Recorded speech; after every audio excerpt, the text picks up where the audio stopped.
বর্তমানে বাংলাদেশে 2025-এ celebrity cricket league হচ্ছে। এই সেলিব্রিটি ক্রিকেট লিগে আমরা প্রায় সময় দেখেছি এবং কি ছোট ছোট ক্লিপে দেখেছি যে অশ্লীলতা ছড়িয়ে পড়ছে। এই ক্রিকেট লিগগুলোকে কিন্তু আমরা দেখেছি ভারতে, পাকিস্তানে, শ্রীলঙ্কায় ক্রিকেট লিগ হয়, কিন্তু এইভাবে অশ্লীলতা ছড়ায় না। কিন্তু দেখেন, রিসেন্টলি আমরা একটা ভিডিও পেলাম যে এখানে শাম্মী ইসলাম নীলা নাম এবং সিনথিয়া ইয়াসমিন মারিয়ামিম, তারা এক্স্যাক্টলি কিন্তু অশ্লীলতাটাকে তারা প্রাধান্য দিচ্ছে, ক্রিকেট খেলাকে প্রাধান্য দিচ্ছে না। যেহেতু বর্তমানে বাংলাদেশের এই ক্রিকেট লিগটা হলো যে সবচেয়ে ডিমান্ডেবল একটা জিনিস, এবং বাংলাদেশের একদম শিশু থেকে শুরু করে বয়োজ্যেষ্ঠ সবাই কিন্তু ক্রিকেটটাকে পছন্দ করে। সেই পছন্দের প্রেক্ষিতে আমরা কিন্তু সবাই পারিবারিকভাবে ক্রিকেটটা দেখতে চাই। কিন্তু এই সেলিব্রিটি ক্রিকেট লিগ 2025 নামে যে অশ্লীলতা ছড়িয়ে পড়ছে, সেই ক্ষেত্রে কিন্তু আমরা পারিবারিকভাবে ক্রিকেটটা দেখতে পারছি না, এবং কি ক্রিকেটের কিন্তু মান ইজ্জতও নষ্ট হচ্ছে। কারণ এই ক্রিকেটের নামে একটা মেয়ে আছে এখানে, আপনারা সবাই জানেন, মারিয়ামিম।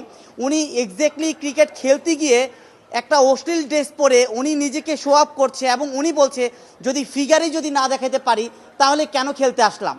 তার মানে তাদের কিন্তু খেলাটা মূল উদ্দেশ্য নয়, তাদের মূল উদ্দেশ্য হলো যে তাদের ফিগার দেখানো এবং কি বিভিন্ন খারাপ যে নোংরামি ছড়ানো সেটা। কিন্তু আমরা চাই বাংলাদেশে যেন ক্রিকেটের নামে কোনো ধরনের অশ্লীলতা না ছড়ায়, এবং এই ক্রিকেটের নামে যেন কেউ কাউকে ক্রিকেটকে কলঙ্কিত না করে। কারণ আমরা চেয়েছি এখানে যে প্রবীণ রহমান চৌধুরী আছেন, গিয়াসউদ্দিন সেলিম আছেন, তানিম রহমান অংশু আছেন, তারা হলো মেন্টরস। তারা যেহেতু এই কাজটাকে তারা প্রমোট করছে এবং কি কোনোভাবে তারা এই অশ্লীলতাটাকে বেসিক্যালি সরিয়ে নিয়ে আসছে না, তাদেরকে আমরা একটা 15 দিনের সময় দিয়েছি, যেন 15 দিনের ভিতরে কেন ক্রিকেট লিগ 2025 সেলিব্রিটি নামে অশ্লীলতা ছড়াচ্ছে তার যেন জবাব প্রদান করে। আনলেস আমরা কিন্তু তাদের বিরুদ্ধে ডিফরমেশনে মামলা করব, এবং কি অশ্লীলতা ছড়িয়ে কেন দিচ্ছে তারা ক্রিকেট লিগ নামে সেই প্রেক্ষিতে কিন্তু আমরা আইনগত ব্যবস্থা নিব।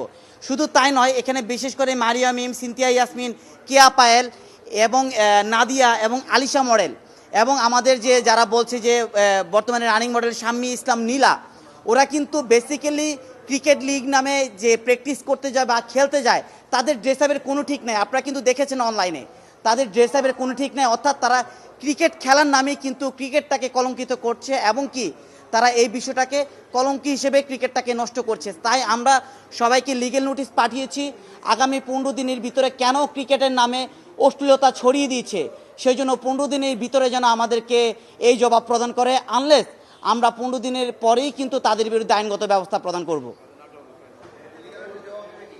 লিগ্যাল নোটিশের জবাবের জন্য আমরা প্রবীণ রহমান চৌধুরী, গিয়াসউদ্দিন সেলিম, তানিম রহমান অংশু, মারিয়ামিম, সিনথিয়া ইয়াসমিন, শাম্মী ইসলাম নীলা এবং আলিশাকে পার্সোনালি তাদেরকেও পার্সোনালি আমরা লিগ্যাল নোটিশ দিয়েছি। প্রত্যেকে যেন যার যার জায়গা থেকে ক্লিয়ার করে কেন এই সেলিব্রিটি ক্রিকেট লিগ নামে মিথ্যা, এই ক্রিকেট লিগ নামে কেন তারা অশ্লীলতা ছড়িয়ে পড়ছে। বেসিক্যালি এই 7 জনকে আমরা লিগ্যাল নোটিশে জবাব প্রদান করার জন্য মেনশন করেছি, এবং 7 জনের বিরুদ্ধেই পার্সোনালি আমরা লিগ্যাল নোটিশ প্রিন্ট করেছি।